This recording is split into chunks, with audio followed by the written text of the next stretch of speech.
Okay, yes, there's more. I think 4 episodes of, totally in an hour would be enough. Oh no, there's more. And like I say, memorize or die painfully. All right, let's continue. Oh, we're now on to realism, the genre of realism. It's a reaction to the neoclassicism and romanticism.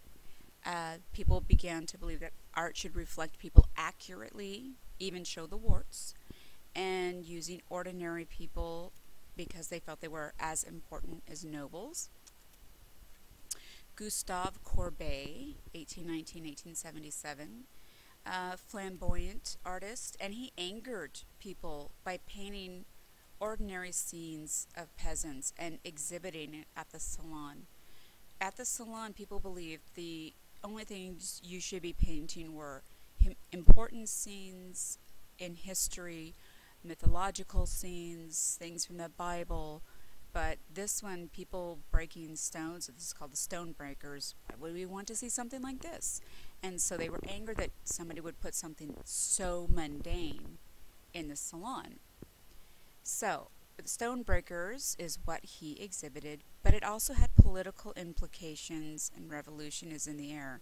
So, as they're breaking the stones, they also wanted to break down the old forms of government.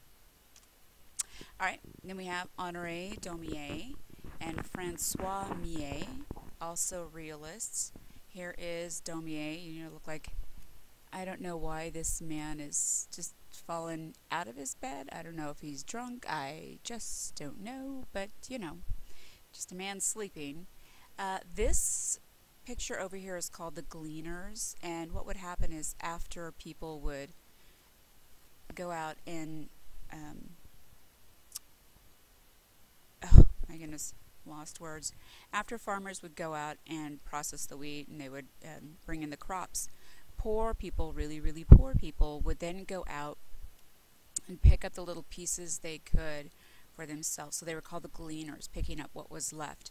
So again, showing peasants, showing real life, and also, remember, revolution, French Revolution is coming up. So in this scene, showing how poor people are. All right, Impressionism.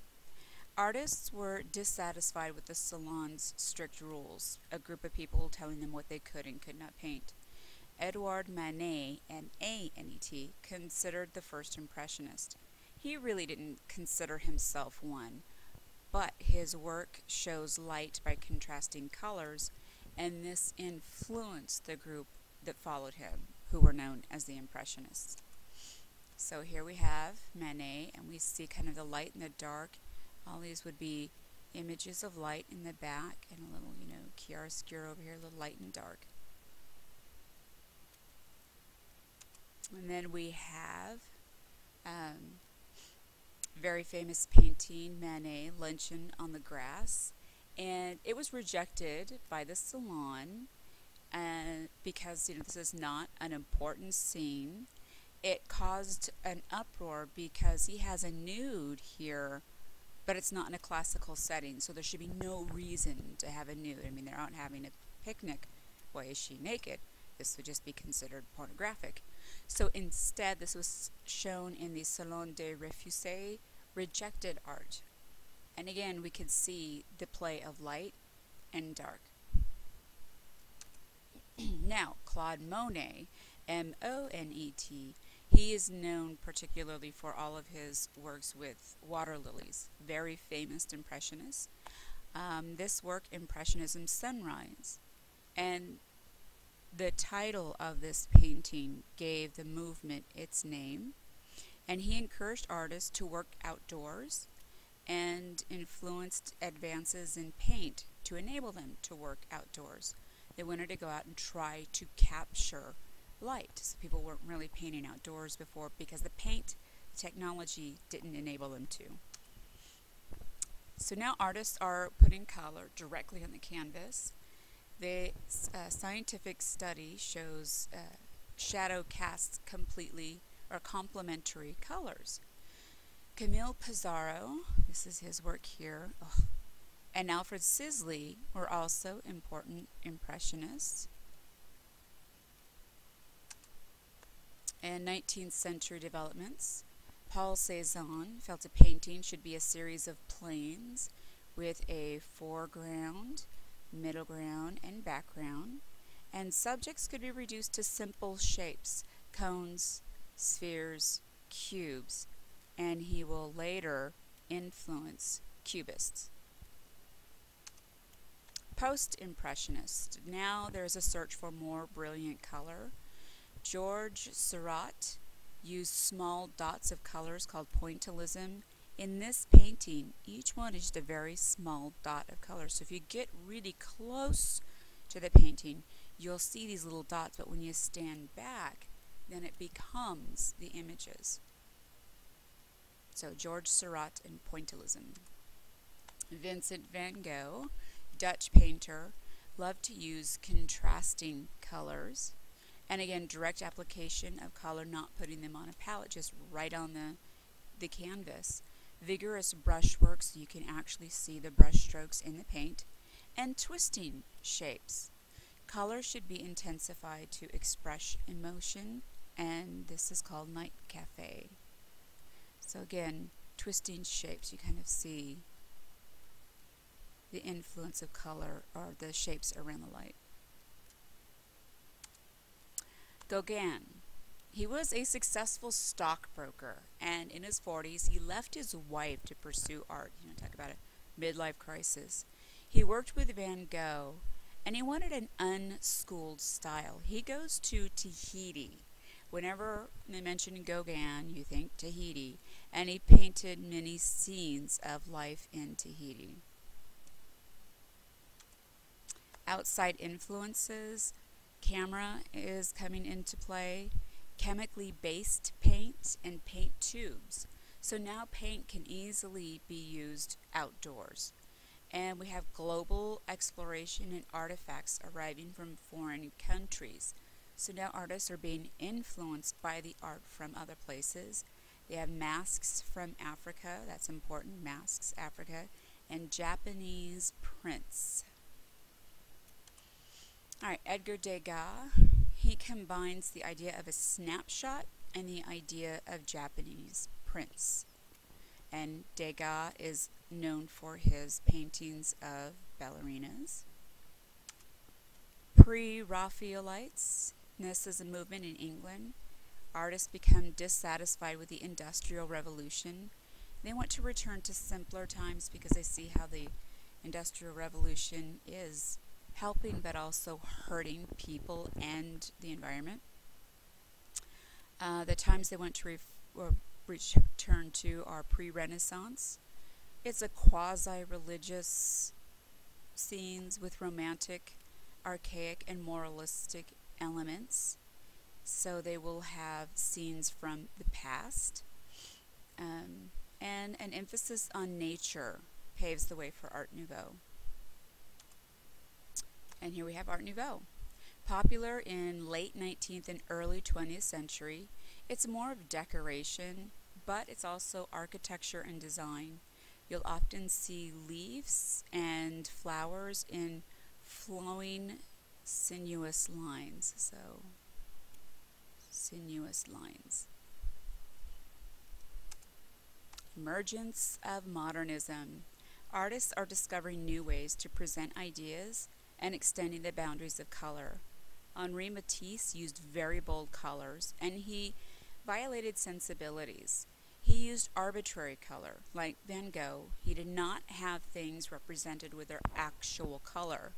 And because he used these wild colors, it led them to be called the fauves, or wild beasts.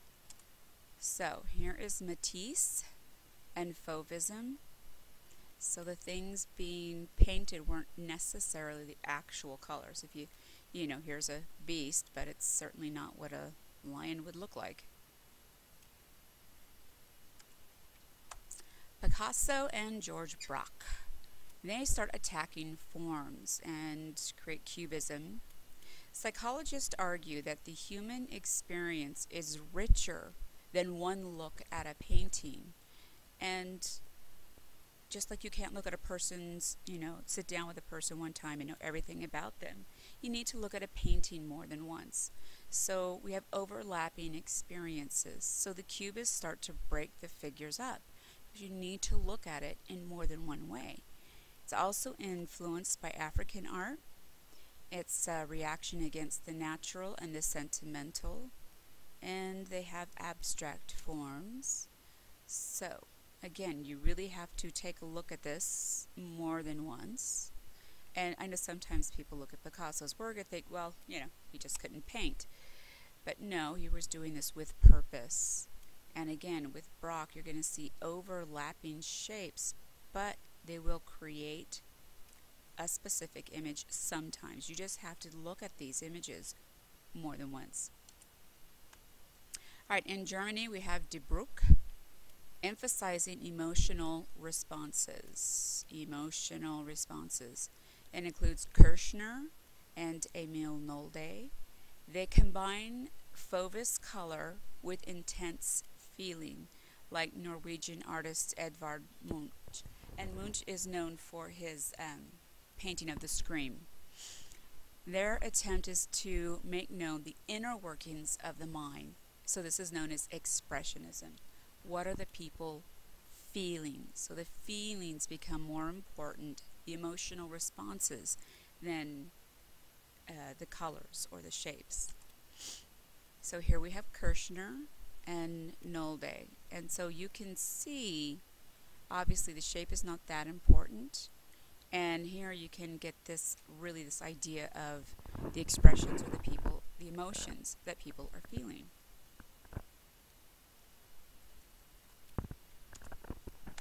All right, De Blue Writer, again German. Vasily Kandinsky. In 1913, he begins to paint totally abstract. Okay? No recognizable shapes. And then we have Russian Kazimir Malevich. Again, no known objects. And Dutch painter Piet Mondrian. So Malevich and Mondrian. Total abstraction. New movement, de Stijl. Flat field. Primary colors. And this is going to be the hallmark, the beginnings of modern art. After World War I, the art world shifts from Paris to New York. American art world was unaffected until the 1913 Armory Show.